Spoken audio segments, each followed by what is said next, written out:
आकर्षण के नियम यानी लॉ ऑफ अट्रैक्शन एक ऐसी कला है जो आपके अंदर है, मेरे अंदर है, हर मनुष्य के अंदर है, लेकिन हम उससे अनजान हैं। वास्तव में आप जो सोचोगे वही होगा, लेकिन कैसे? क्या आपने कभी सोचा है कि क्यों हमारे काम बनते बनते बिगड़ते हैं? क्यों हम अपने कामों में सफल नहीं हो पाते हैं? क्यों हम हमेशा ही दुखी रहते हैं? आइए इसे ठीक से समझते हैं, सिर्फ एक छोटी सी कहानी से। और इस कहानी का अंत में आप जानेंगे कि आखिर भगवान बुद्ध ने इस बारे में कैसे बताए हैं। एक व्यक्ति अपने जीवन से बहुत परेशान था। उसका कोई भी काम नहीं बनता था, सारे बिगड़ जाते थे। सफलता उससे कोसों दूर थी। वह कुछ भी काम करता, उसे सफलता ही नहीं मिलती। इसके चलते उसके घर में हमेशा अशांति ही रहती थी, हमेशा क्लेश से भरी रहती थी। उसे एक ऐसी मंत्र की जरूरत थी जिससे उसके घर में शांति मिल सके और सब परेशानियां खत्म हो सके।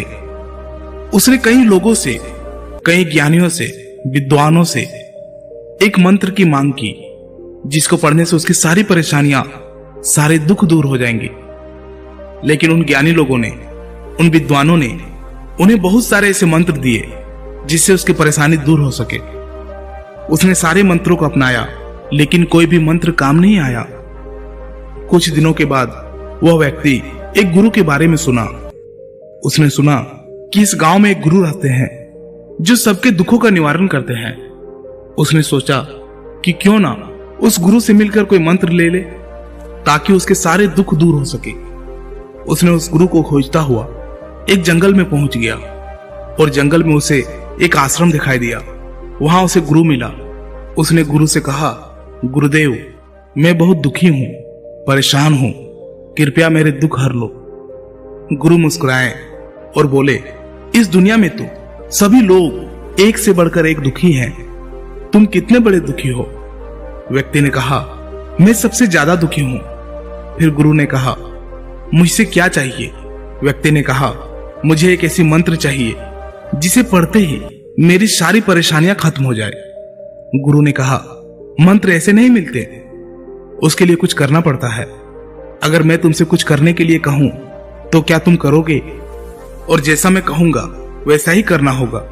व्यक्ति ने कहा, बिल्कुल बिल्कुल गुरुदेव, जैसा आप कहेंगे मैं वैसा ही करूंगा। जो नियम आप बताएंगे मैं वही करूंगा। सारे यज्ञ, हवन, पूजा पाठ सब कुछ करूंगा, कुछ भी नहीं छोड़ूंगा। गुरु ने कहा, यह सब तो बहुत आसान चीजें हैं।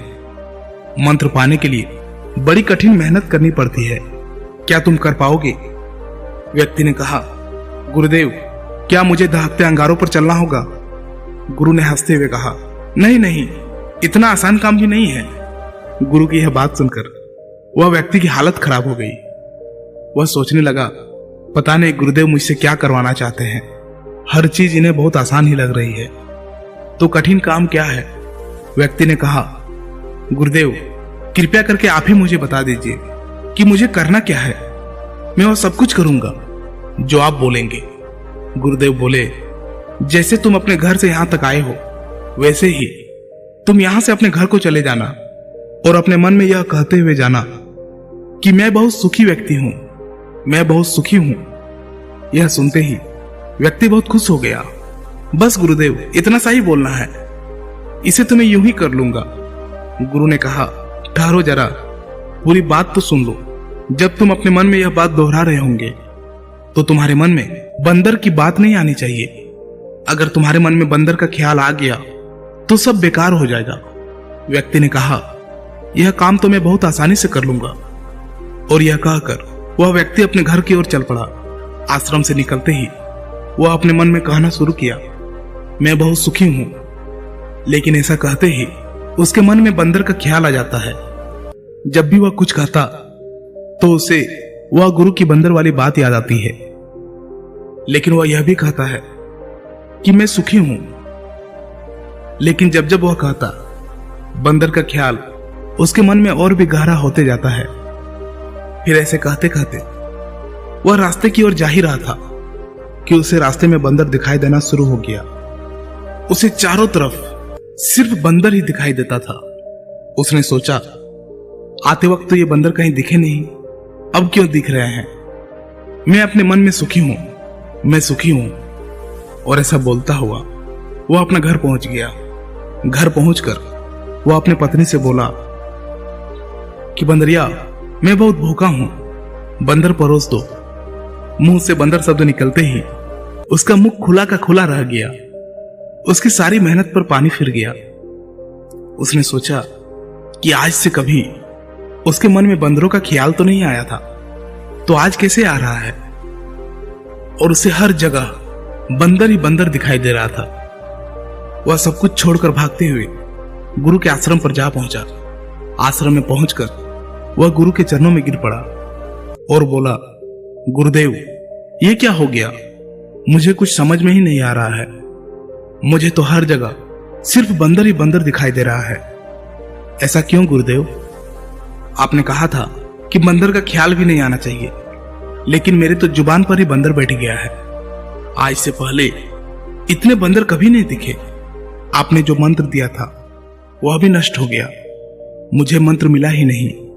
गुरु ने कहा, तुम्हें मंत्र मिल चुका है, सिर्फ तुम्हें उसका उपयोग करना सीखना है।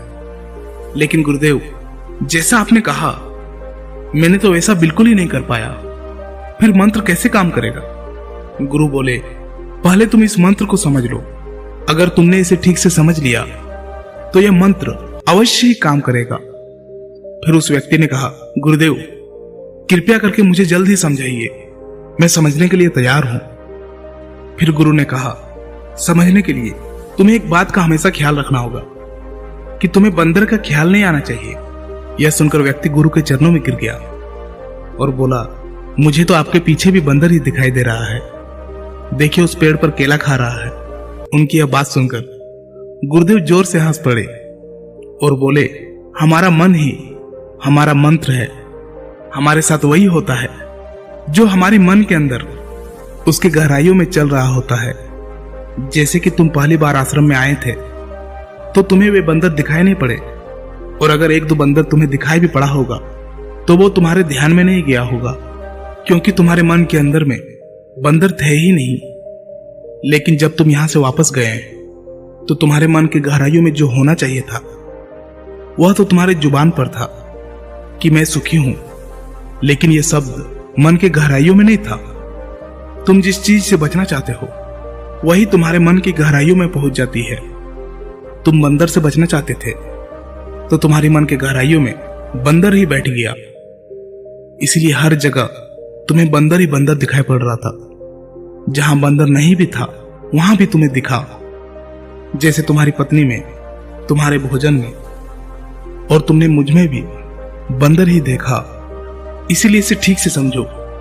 मन की गहराइयों में अगर यह मंत्र है कि मैं दुखी हूं, मेरे पास कम है, तो तुम्हारे पास जितना भी आ जाए तुम्हें कम ही लगेगा। अगर किसी के मन की गहराइयों में यह बात है कि मैं सुखी हूं, मेरे पास बहुत है, तो उसके पास जितना भी है उसे हमेशा अधिक ही लगेगा, फिर चाहे उसके पास चीजें कम क्यों ना हो। और अगर उसके पास दुख भी हो गया तो उसमें वह सुख निर्मित कर ही लेगा। जो भीतर से दुखी रहता है उसके पास 36 प्रकार का व्यंजन रहते हुए भी वह दुखी ही रहेगा। और ठीक उसके विपरीत, जो भीतर से, जो मन से सुखी रहता है, उसके पास अगर सिर्फ 2 सूखी रोटी भी है तो उसे खाकर वह हमेशा सुखी ही रहेगा। इसीलिए मन में जैसी धारणा लगाओ वैसे ही तुम्हें मिलेगा, जिस प्रकार तुमने बंदर ढूंढ लिए। फिर गुरुदेव ने कहा, अब तुम्हें समझ में आया होगा कि तुम इस मंत्र को कैसे सिद्ध करोगे। व्यक्ति ने कहा, गुरुदेव, मैं समझ गया हूं। हम जो हमेशा सोचते हैं वही हमारे मन में भी बैठ जाती है। मैं लगातार शब्दों का उच्चारण मुंह से जरूर कर रहा था, पर मेरी सोच तो बंदरों पर ही चल रही थी, इसलिए वह मुझे दिखाई दिया। इसी तरह मैं सुख चाहता हूं, लेकिन मेरे मन में तो दुख ही बैठा हुआ है और मेरे सब काम बिगड़ने लगते हैं, क्योंकि मैं हमेशा ही उल्टा सोचता रहता हूं और इसीलिए यह मंत्र भी उल्टा ही हो जाता है। वास्तव में हमारे मन में जो भी चलता है वह एक साधना की तरह ही होता है। अगर कोई सच्चे मन से साधना करता हो तो उसे फल अवश्य ही मिलेगा। अगर मन में हम गलत सोच विचार रखेंगे तो हमें उसका फल भी गलत ही मिलेगा। इसीलिए अच्छी सोच, अच्छे विचार रखेंगे तो फल भी अच्छा ही मिलेगा।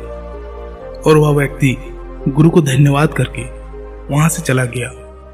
मित्रों, बुद्ध ने इस बारे में कहा है कि हम अपने विचारों से अपनी दुनिया बनाते हैं, लेकिन हमारे पास दोनों तरह के विचार होते हैं, सकारात्मक और नकारात्मक।